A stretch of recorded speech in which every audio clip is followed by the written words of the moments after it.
Why, yes, I believe we shall. Oh, I got a live one here.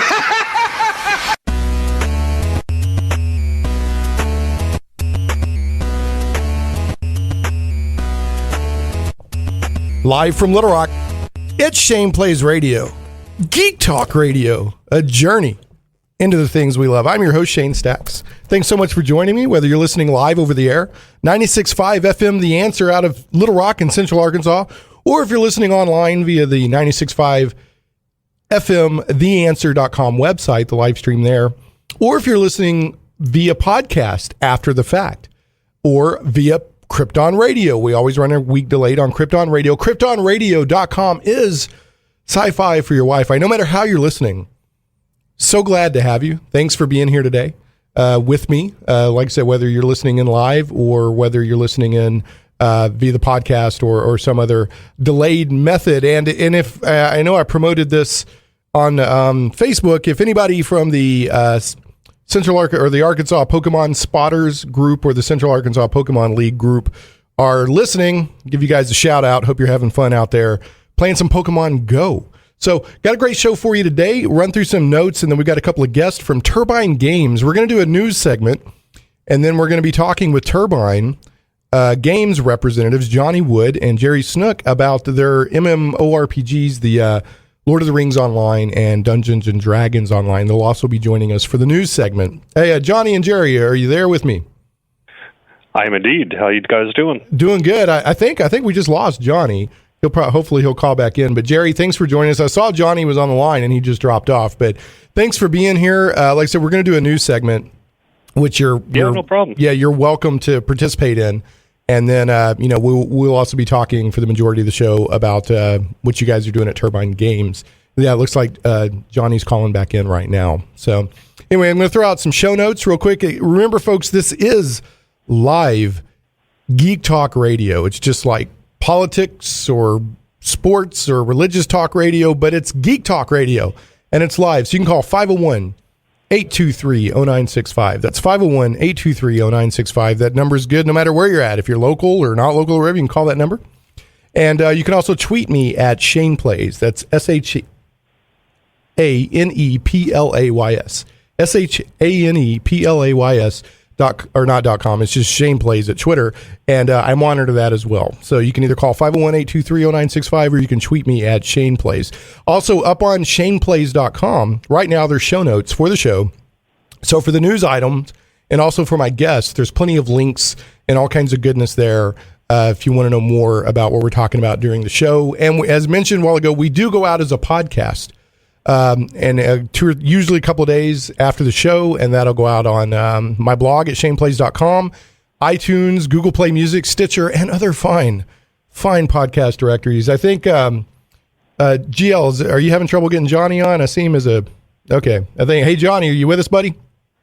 I am. Ladies and gentlemen, Johnny Wood, my buddy and game developer, Johnny Wood. So, Johnny was saying we're going to do a quick news segment, which you guys are more than welcome to participate in, and then we'll be talking Turbine Games after that. So that sounds great. I assume you're talking about video game news. I mean, normally I could pontificate about the upcoming conventions, but I think we probably want to talk video games, right? Well, normally it is a hodgepodge, a veritable cornucopia of news that covers games, comic books, movies, anything geek related. Today, It is a Pokemon Go related news because it's ridiculous. Pokemon Go, the explosion of Pokemon Go. So I've got some Pokemon Go news items, but yeah, it usually is a little bit more of a spread of news. And Jerry, you're welcome to mention anything you want to. So if you have a news item you'd like to introduce, feel free. Want to throw some love at a sponsor real quick. Remember, Troll Lord Games, Shane Plays show sponsor, Troll Lord Games, tabletop RPG game developer. Right here in Little Rock, they have a Kickstarter going right now for the Hallowed Oracle. Troll Lord Games has partnered with Shane Moore of Abysswalker fame to bring you even more Castles and Crusades, an all-new venture series complete with new classes, spells, and monsters. So that link is up on the show notes at shaneplays.com, and you can also just go to Kickstarter and search for the Hallowed Oracle. So, all right, moving on. GL, And by the way, I want to say this will be GL's last Saturday with us. Congratulations to you, GL, for getting accepted to grad school. So big solid to GL. Going to miss you. I've enjoyed working with you, buddy. So, man, go ahead and turn on the microphone in the newsroom and see if any of our there they go. Man, they're working hard. Those guys work on Saturday. And remember, folks, for every $1 of Patreon support that Shane Plays gets, the news staff gets a penny an hour raise. It's crazy. But normally, as I was just talking with Jerry from Turbine Games, normally it's kind of a spread of news. But for this week, due to the ridiculous cultural phenomenon that Pokemon Go has been over the past week, Pokemon, I choose you. So let's go on with the news. Did you like that? Yeah. You know, I'll give myself a little dun there, a little rim shot. Okay, first of all, Johnny or Jerry, are either of you guys playing this? I'm not personally playing it, but just about everyone I know is playing it. And I've been seeing sort of the fallout of its debut around town where I live. It's just, you're right that it's a really interesting phenomenon. It's a genuine, whether people care anything about games or whether they care about Pokemon or whether they care about smartphones, it's a genuine cultural phenomenon. Absolutely, we're seeing history as far as this is the first time a smartphone app has blown up like this. This is ridiculous. So, what is it about it? Yes and no. I think it's yes in because of the sort of GPS nature of it. But if you think about things like, say, Angry Birds, you know, that became a cultural phenomenon too, to the point that you saw plushies and movies and things like that. So I wouldn't know if I'd say this is the first one, but certainly the first one that's got people, you know, in their cars and such. It was kind of funny. I actually mentioned, I guess it was yesterday or so, that I think this is a vast conspiracy by parents to get their kids outside. And act, and exercising, because there's kilometer-based part of the game. The more kilometers you walk or bike or whatever stuff in the game unlocks. But I would argue that it's the first of its kind that has rocketed to this level of success this quickly. Within 1 week, it overtook Twitter for use. So, I mean, Angry Birds was huge, but it had more of a slow burn building up.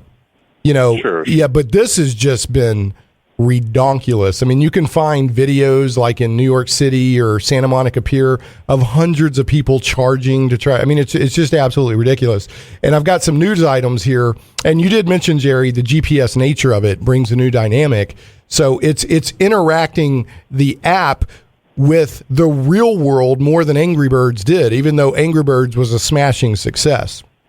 My understanding is Niantic, which is the developer of Pokemon Go, sort of pioneered this with an earlier sort of effort they did called Ingress. Correct. And Ingress was a combination of sort of a mapping software program combined with sort of a territorial control-based game. And my understanding is Pokemon Go is largely using the same, I guess, GPS hotspots as Ingress did. Yeah, they rolled over a lot of the data on hotspots like interesting locations.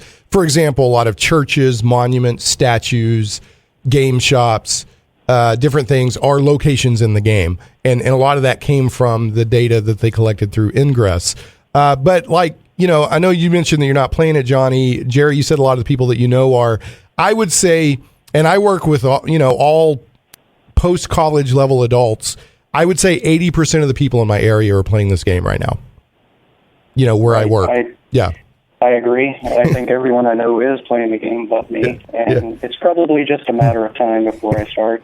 Or maybe if something similar comes along in another franchise, I'll probably be hooked on it. Well, I'll tell you, I missed Pokemon by like a generation. Like, you know, my Pokemon was like Transformers and G.I. Joe and all that. And then kind of a generation or two after me got like Power Rangers and Pokemon and all that. So I've never really been into Pokemon at all, but I'm pretty addicted to this game. I've spent a lot of time on this game, collecting stuff. So in fact, where I'm broadcasting from right now in the Plaza West building in Little Rock, on the first floor, there's a fountain that is a Pokestop. So I'm sitting here every 5 minutes refreshing my phone and getting stuff out of the Pokestop. So even as the show's going on right now. So, and people, if anybody's listening out there and wants to, you know, share their experience on Pokemon Go, it's 501-823-0965, or you can tweet me at Shane Plays. what I want to do is move through some news items here real quick, because I want to make sure that we get to talk about Turbine and Lord of the Rings Online and Dungeons and Dragons Online. So let me charge through some of these news items. But guys, feel free to banter like a mad fiend, whatever you want to do. Agree, disagree, to questions, comments, war stories. I like to have my guests participate during the news segment. It's usually pretty fun. So the biggest Pokemon Go news for today is the game actually went down this morning. And Pokemon was like, we're getting the servers back up. But a hacking group called Poodlecore has claimed responsibility for bringing down the game servers with a distributed denial of service attack. Wow. Yeah, so it's back up. I think some people are still having problems getting in here and there. And there's also, I guess, some sort of location, like it's, hey, all the Pokemon it's showing are 3 steps away from me and I can't catch any. And there's some issues like that. But so either... And I wouldn't be surprised if it went down just for because I think even Nintendo and Niantic are caught off guard by the popularity of this game. I'm sure they knew it'd be big, but this is ridiculous. I mean, it's just exploded. And I think they said 3% of like everybody in America is already playing this game. And that may not sound like a big percentage, but if you understand mobile app usage, it's mind-boggling. So it could have been just sheer, traffic, amount of traffic taking the servers down. But there is a hacking group out there claiming. Maybe are either of you guys watching Mr. Robot? I have seen it, but I haven't. So I know what you're talking about. I wonder if F Society is doing this to try to get to free the Americans who are captured by Pokemon Go. So have you seen? I'm a cord cutter. So the only way I can really see this stuff is online or whatever. Well, I just discovered the reason I'm watching it is because season 1 is on Amazon Prime now. So that's how I'm watching it. And it's I kept hearing all these raves about it, and it's actually quite good. I've watched about 3 episodes. So here's a mind boggler. And this is, I'm sure that Turbine is keeping a close eye on all of this, because Turbine has recently announced that they're going to shift more into mobile games. Now, it's a testament to the strength of Lord of the Rings Online and Dungeons and Dragons Online that, we still get them, which I'm quite happy about. But Nintendo's stock, listen to this, and this was within 2 or 3 days of this app releasing. Nintendo's stock went up 25% because of Pokemon Go. Okay, wow. you want to take? Do either of you guys want to take a guess at what that did to their market valuation? I'm going to guess $25 billion. Nope. You got the billion with a B right. $9 billion in just 2 or 3 days. Right. That is ridiculous. $9 billion over a mobile app. And it's probably maybe even done better since then. This was just 2 or 3 days after the app went out. So that is just it's blowing my mind. I'm fascinated with this both as a gamer. And my main degree in college was social psychology. So the societal aspect of this is just absolutely blowing me away. Now, these next few news items, this speaks to what I'm talking about when I say that I don't think we've had a mobile app quite like this. And I do understand we've had some success stories like Angry Birds or whatever that were big, but Flappy Bird. Yeah, Flappy Bird. Yeah. We had people wanting to kill the developer. Okay, so teens used, this is from USA Today. And by the way, the Nintendo stock news was from comicbook.com, and the Pokemon Go hacking story was from The Independent. But from USA Today, around the St. Louis area, some teens were using Pokemon Go to lure robbery victims so that they could mug them. Let that sink in. Let that sink in. Yeah. So what they were doing was they were finding, and this is USA Today, all these news stories are linked on the site. What they were doing was you can find these Pokestops, which are just locations in the game, and you can drop lures on them. And if you drop a lure on the Pokestop, then more Pokemon will appear, and people are like, hey, there's a lure over there, so they'll go over there. They were dropping lures on Pokestops late at night in kind of isolated locations, and then robbing people when they came to the Pokestop. But they already caught them, so that's good. Yeah, I mean, anyone that's going out in the middle of the night to abandoned areas to catch Pokemon should certainly be aware that, they are in the, quote, real world here, right? So you do need to be careful about some of that basic stuff. I've also been hearing stories about people, falling off ledges. That's happened. All that sort of stuff, too. And it's just, I mean, some of this is just early days, I guess, behavior as people sort of figure it out. I think people do need to remember that, if you're staring at your phone at a park in the middle of nowhere at 2 a.m., Yeah. Oh, no doubt. Right. I mean, from a psychology standpoint, from a society anthropology standpoint, actually, the study, of human behavior and all that, it's what happens when suddenly people who haven't been getting out and interacting with the environment, suddenly massive amounts of people are suddenly interacting with the environment. Stuff is going to happen. Interesting things are going to happen. So, but yeah, you're right. There were two men in California, young men. They were in their 20s, and they fell off a cliff. Now playing Pokemon Go. Now they only had moderate injuries, but it's interesting that they fell off the cliff, and then 2, they trespassed to do it. Right. So there's a ton of evidently the amount of trespassing happening right now is through the roof. Like trespassing incidents are just going. In fact, the girl I reported on this last Saturday that found the body. Did y'all hear about that one? Yep. Yeah, Johnny, did you hear about that? Yeah. So a girl was out playing Pokemon. A couple. Yeah. Oh, I knew about one body. I didn't know about the other one. There was a 19-year-old woman that found the body, and she had to climb a fence, to get to where she was going in order to find that body. So, it's people are like, and of course you've already got the story about the guy running off the road and hitting a tree or something like that, playing Pokemon Go. How would you admit that? I wouldn't admit that. You're like, dude, there was a squirrel. Squirrel just ran across the road. It was a Squirtle. No, I mean, a squirrel. Yeah, exactly. Yeah. And I didn't even catch it. So, there's just so many crazy stories here. Now, here's another one. The New York Post reported a guy got caught cheating because of Pokemon Go. So when you, I guess the game keeps a log of what you've done and where. And his girlfriend was looking through the log on his game and saw that he was at his ex-girlfriend's house. And he couldn't explain it away, so she kicked him out.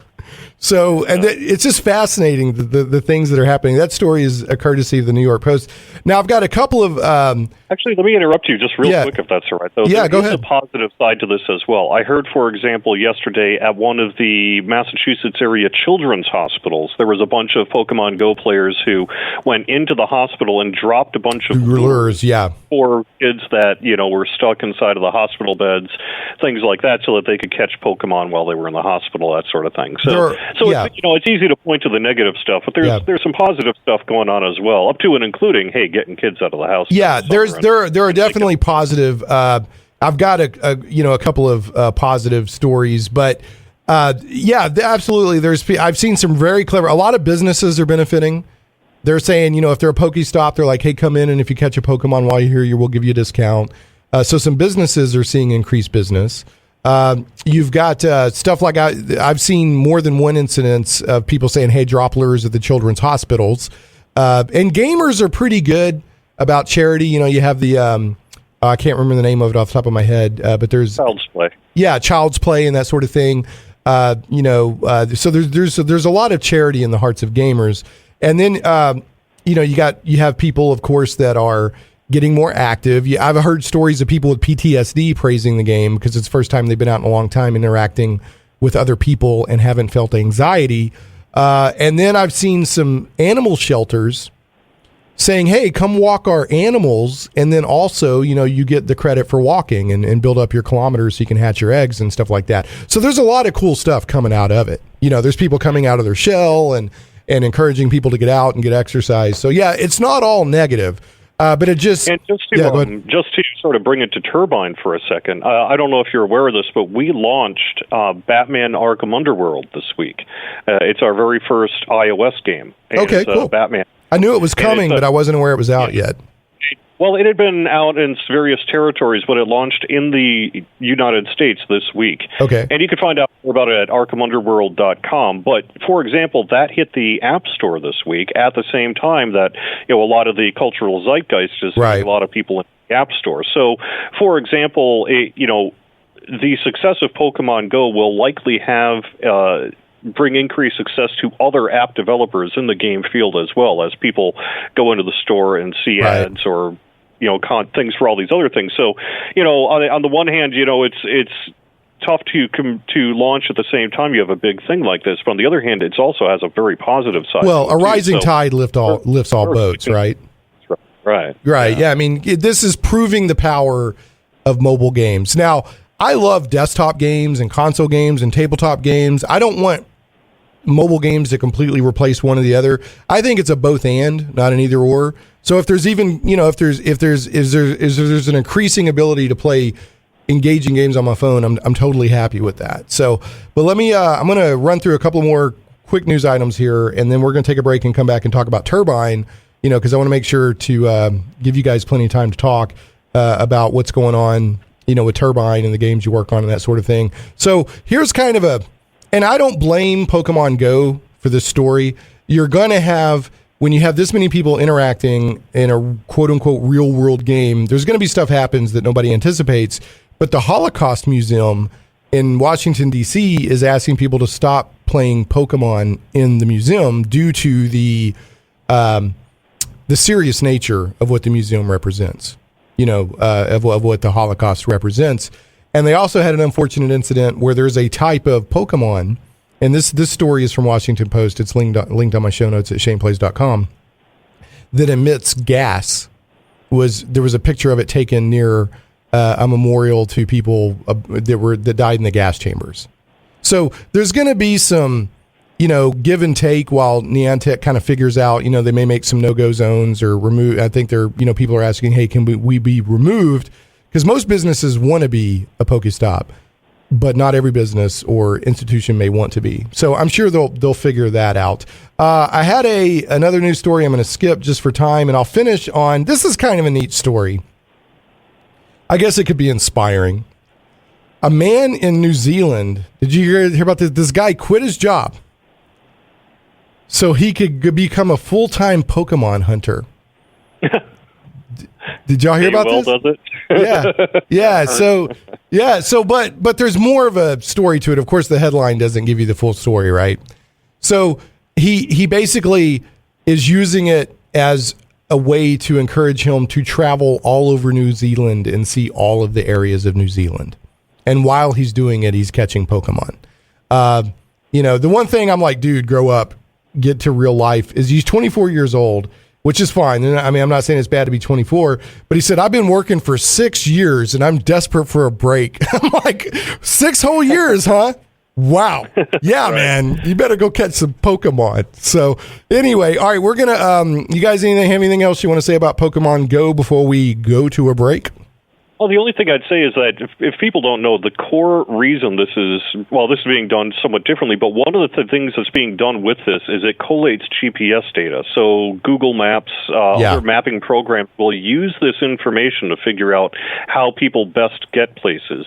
Google Maps is good for roads, but things like this are good for trail systems, parks, things like that. They're mapping the paths that people most frequently use to get to locations, and then they're using that to improve GPS mapping. Absolutely. Yeah, no, there's going to be a lot of, Google Maps is definitely benefiting from this.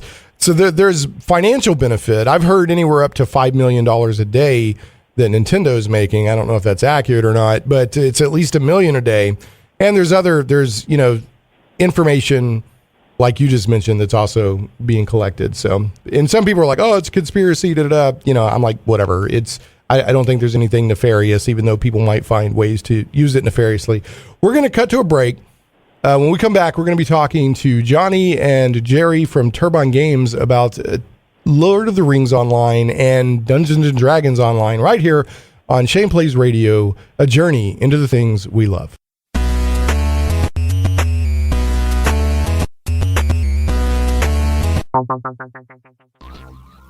Comic book lovers, visit thewildstars.com today. From the mind of author and comic book industry expert Michael Tierney, it's not just a comic book, it's a comic book novel. The Wild Stars is sci-fi and so much more. Learn the explanations behind UFOs and space gods. This isn't the Twilight Zone. This is the region of the Milky Way galaxy known as the Wild Stars. We guarantee you've never read anything like it.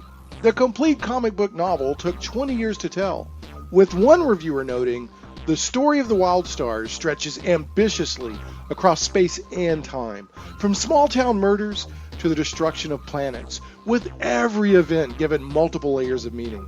If you haven't read The Wild Stars, you're missing out. Visit thewildstars.com today.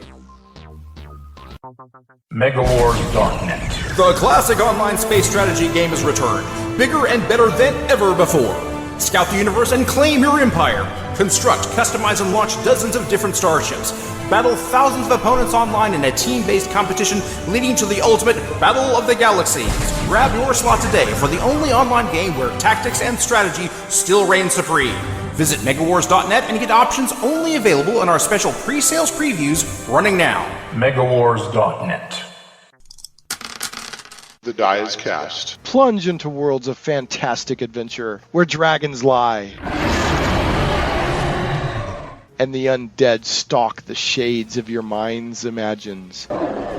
Where creatures of legend plunder wealth through the horror of their passage. Monsters grim and foul hold the ecstasy of gold and the renown of glory. All this and more awaits you and your friends in the unlimited, fantastic world of the Castles and Crusades role-playing game from Trollord Games. Visit your friendly local game store or Trollord.com to get your copy today. A rules-light, adaptable game that has stood the test of time. 12 years in constant publication with no new additions, Castles and Crusades is the original, easy-to-play attribute check system. Join us and unleash your imagination. Visit your friendly local game store or Trollord.com to get your copy of Castles and Crusades today. Shane Plays Radio is blessed to have sponsors, and we appreciate them very much. However, did you know that you can also support the show as an individual for as little as $1 an episode? Simply go to patreon.com/ShanePlays.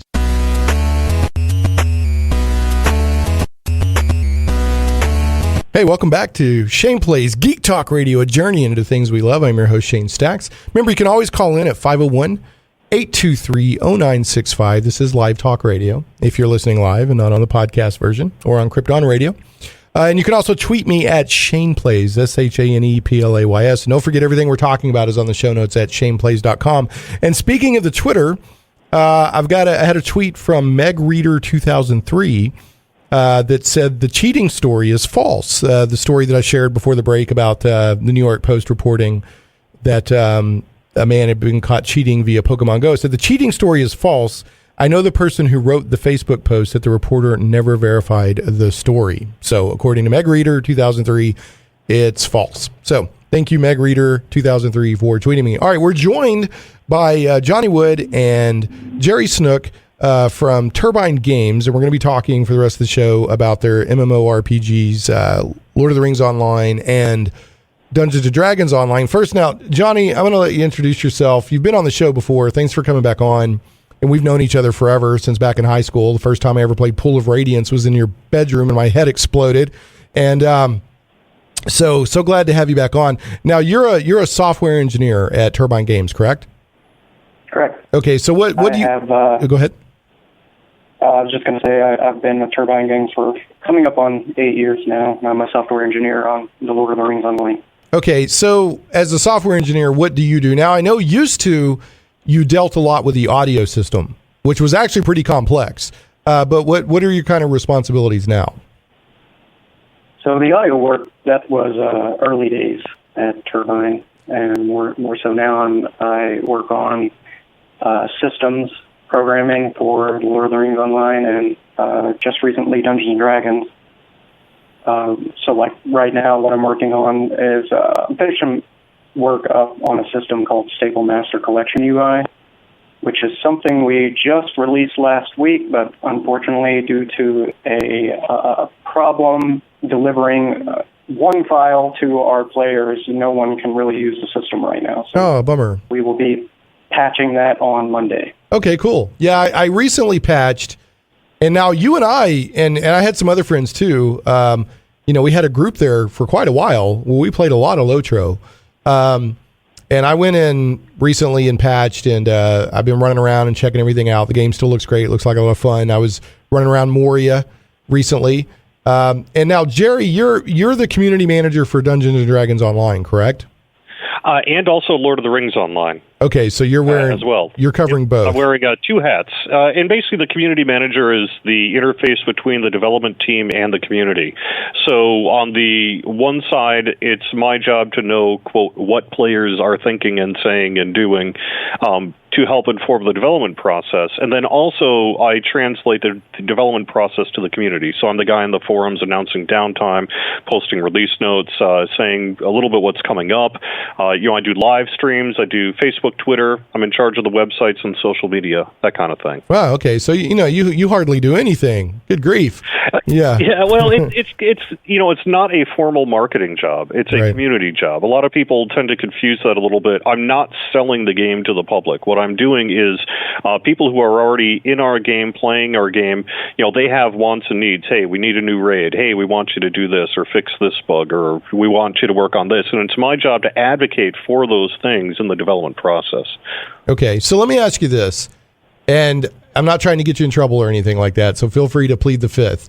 I always wonder with the community managers and the community representatives for games, how much are you allowed to be you, and how much is it do you have to toe the corporate line? Like when you're explaining to people stuff, or you know what I'm saying? Because I always wonder, sure.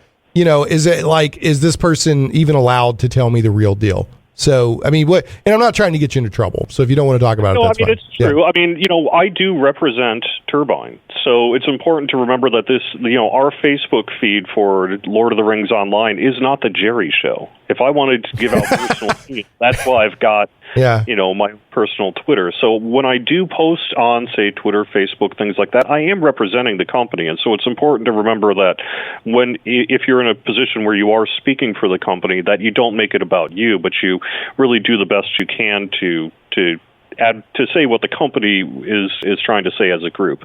Now, certainly, there may be things I personally like or dislike about certain games or certain things that are in development, and it's not really my job to publicly criticize that kind of thing. And that's just like any other person who works for a game company. You may be working on things that you like. Sometimes you work on things maybe you're not personally a fan of. You have those discussions in private, in closed doors, in meetings, things like that. You don't go and try to, protest publicly about that sort of stuff in a way to get it changed. So it is, though, largely what I believe. I mean, I wouldn't be doing this job if I didn't love our games, right? Okay. And how long have you been with Turbine?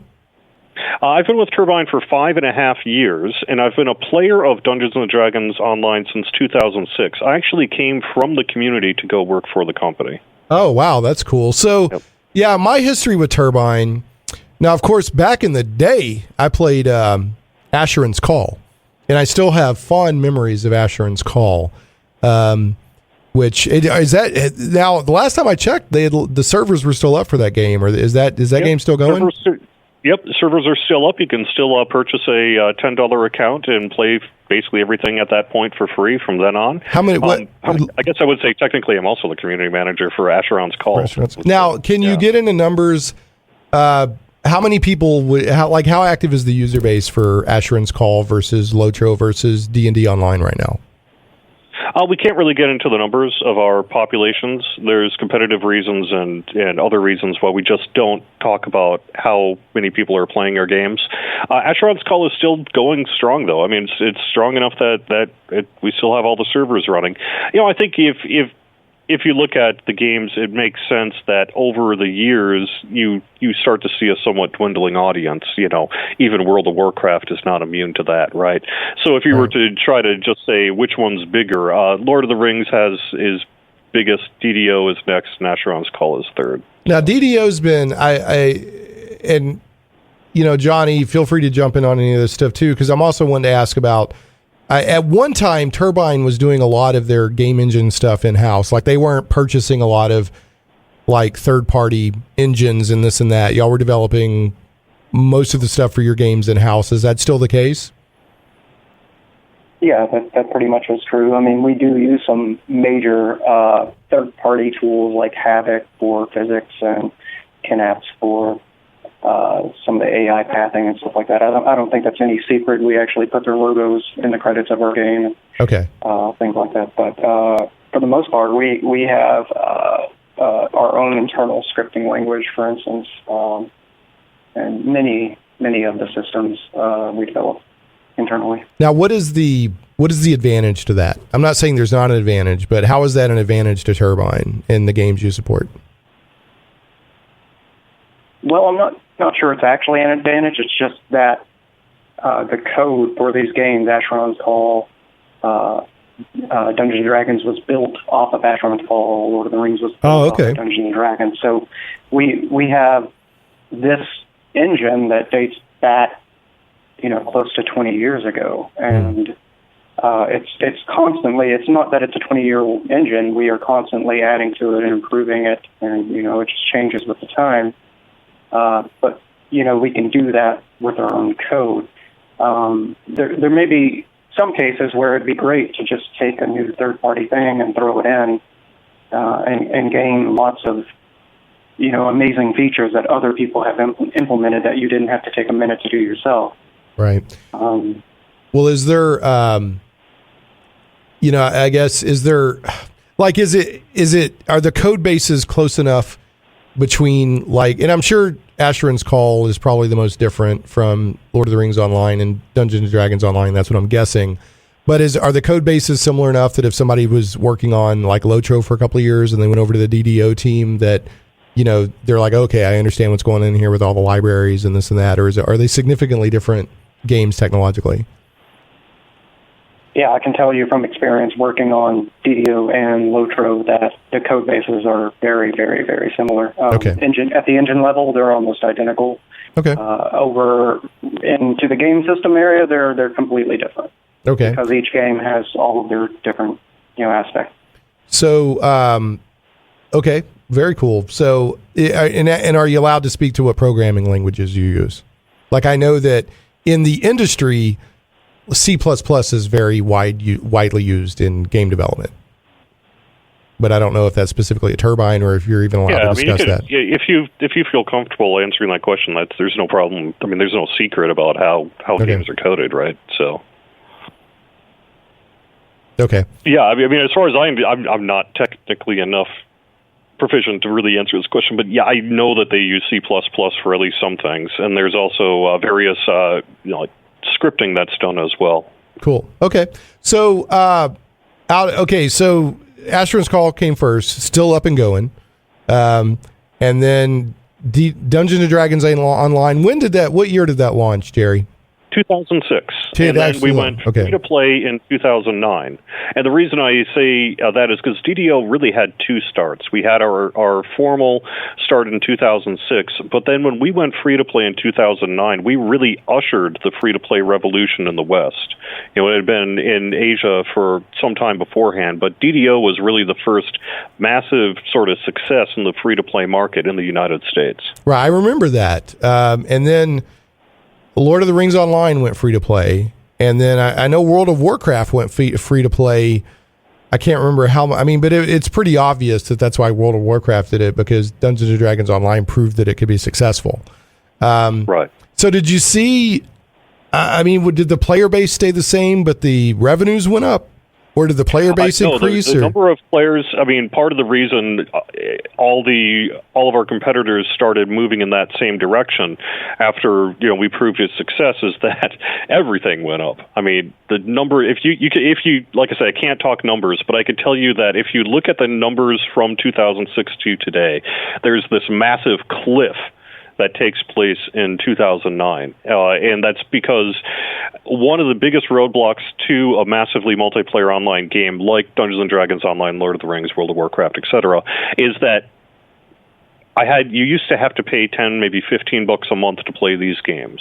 And so it was kind of this commitment, this subscription commitment. And by removing that sort of commitment, it opened the floodgates for anybody to just go check out these games and play it. You didn't have to convince someone to buy a box and then spend $15 a month just to get started. People could just download, play, and then if they liked it, maybe kick you some money, that sort of thing. Now, I think the free-to-play it exploded. It literally exploded when we went free-to-play. Yeah, and I'm going to say, I'm not asking, this is my own opinion. I think free-to-play is successful. And if it keeps a game going that may otherwise not keep going or may not have as much development resources put towards it, then I'm all for it. There's also some people criticize that, people just start purchasing things instead of earning them. I'm not going into that discussion here. I'm not trying to make this a let's bash on free to play. Overall, I think it's a successful thing to do. And, and I'm just speculating here. We may not still have D&D online if we hadn't gone free to play. I don't know. I'm just saying that it's obvious. Hard to say. I mean, we don't know either, frankly, where we'd be today because we did go free to play and we did see this huge success. Who knows what would have happened, if we chosen a different route. Just to back up to your, pay to win arguments and things like that, one of the reasons Dungeons and Dragons Online was initially successful and helped usher this to the West is that, and this is going to sound a little markety, but we did our best to do free-to-play right.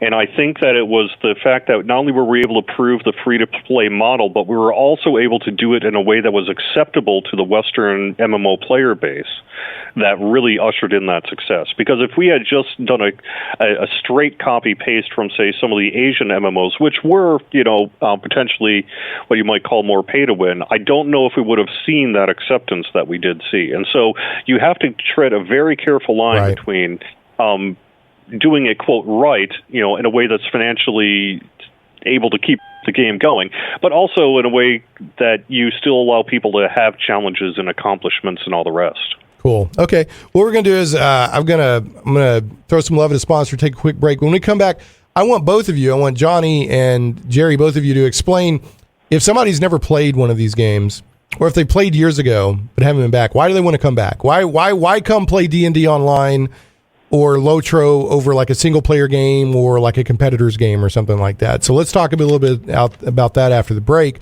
First, I want to throw some love at a sponsor. Some Goblins are your friends. Game Goblins is Central Arkansas's premier retailer of Magic the Gathering, Warhammer 40K, board games, card games, RPGs, miniatures, and hobby accessories. Call Game Goblins at 501-224-GAME or visit them online at gamegoblins.com.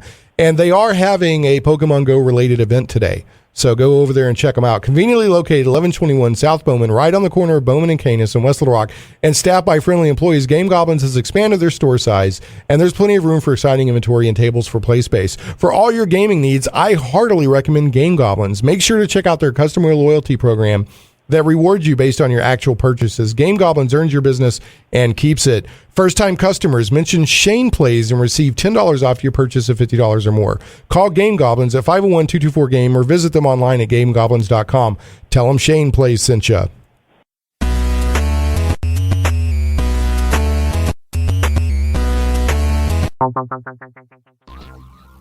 Comic book lovers, visit thewildstars.com today. From the mind of author and comic book industry expert Michael Tierney, it's not just a comic book, it's a comic book novel.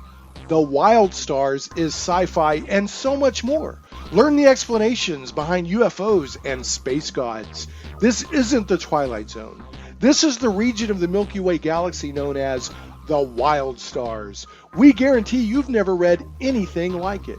The complete comic book novel took 20 years to tell, with one reviewer noting, the story of the Wild Stars stretches ambitiously across space and time, from small-town murders to the destruction of planets, with every event given multiple layers of meaning.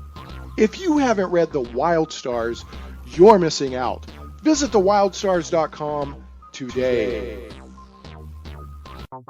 MegaWars Darknet. The classic online space strategy game has returned, bigger and better than ever before. Scout the universe and claim your empire.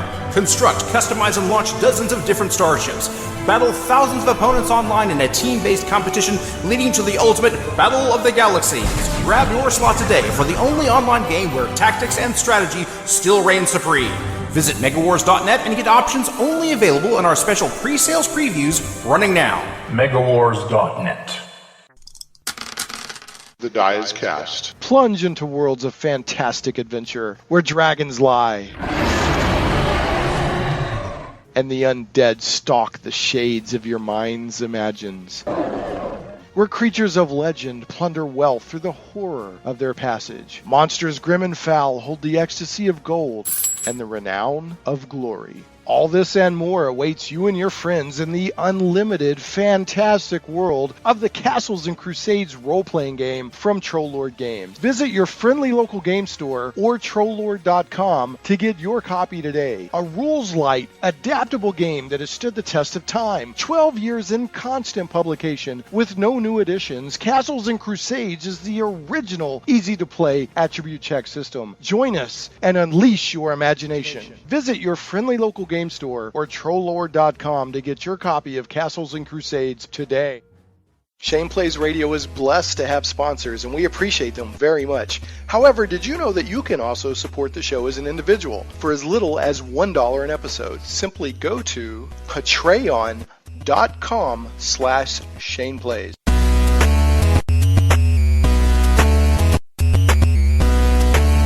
Hey, welcome back to Shane Plays Geek Talk Radio, a journey into the things we love. I'm joined by Johnny Wood and Jerry Snook of Turbine Games. We're talking about Lord of the Rings Online and Dungeons & Dragons Online. You'll be happy to know during the break, Pokemon Go players, you'll be happy to know that I caught a Pidgey during the break, and now I have enough Pidgey candy to upgrade my Pidgey, to evolve my Pidgey. So here's a tip, Pokemon Go players. Don't ignore Pidgeys and Rattatas. Get as many of them as you can, then crack a lucky egg to get double XP for 30 minutes and do your evolving then, and then you will get an XP bonanza. Okay, so before the break, we were talking about, free to play. We were talking about the technological aspects of your games and the history of them and sort of that. And I've played LOTRO since, I think, closed beta.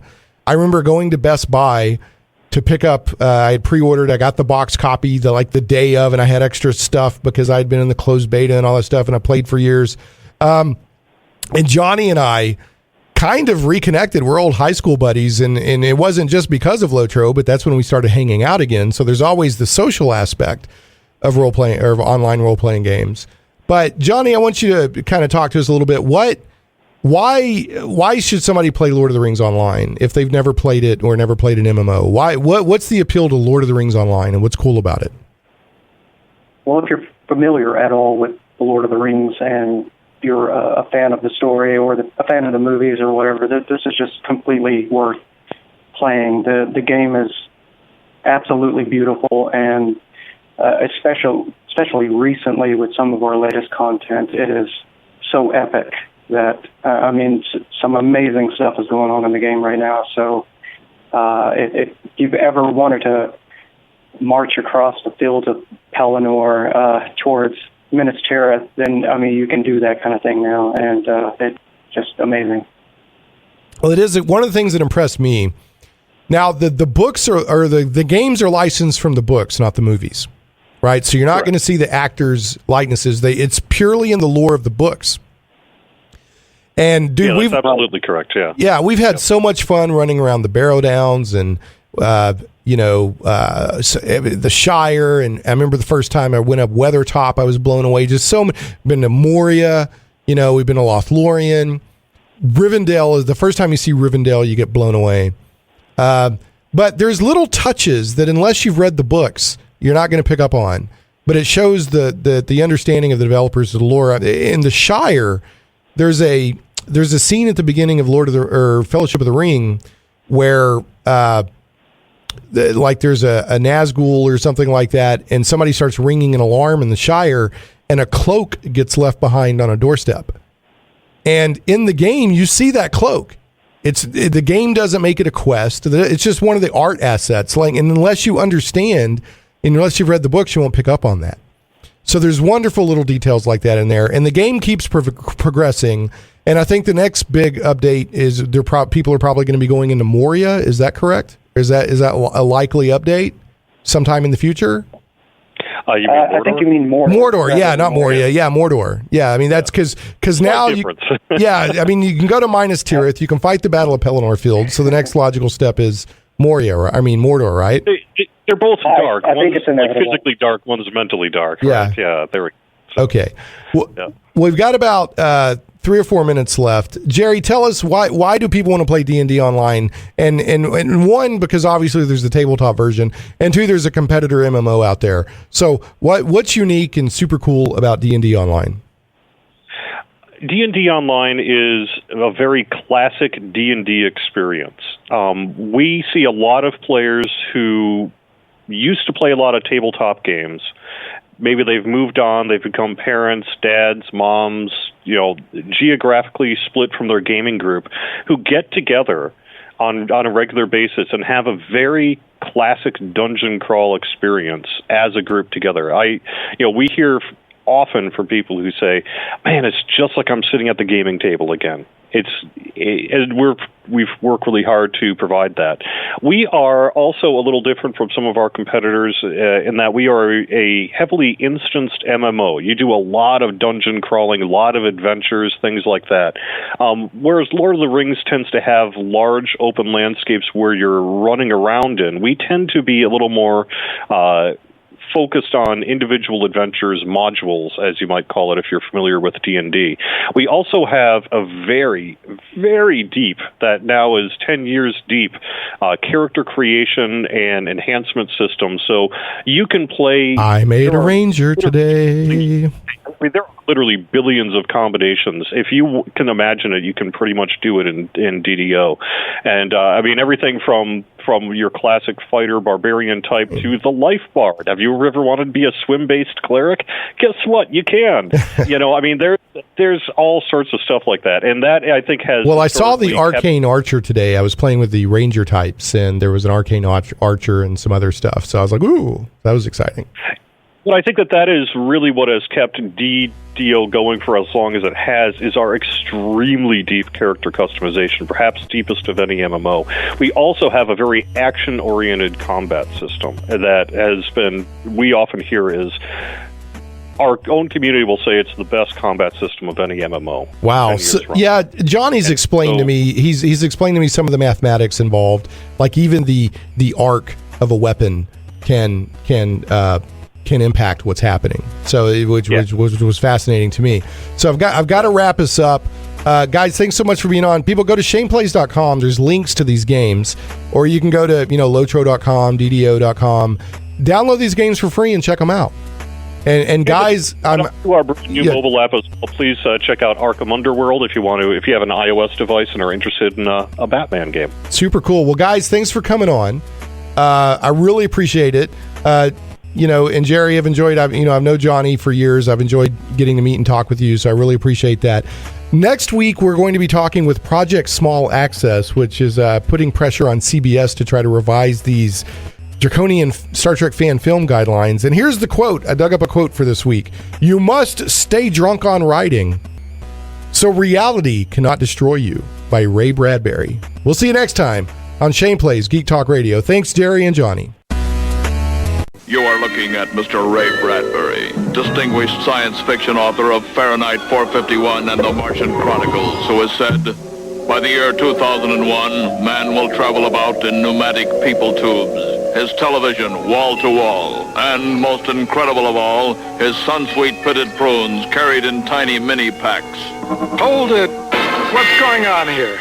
Pardon me? I never mentioned prunes in any of my stories. Oh, you didn't? No, never.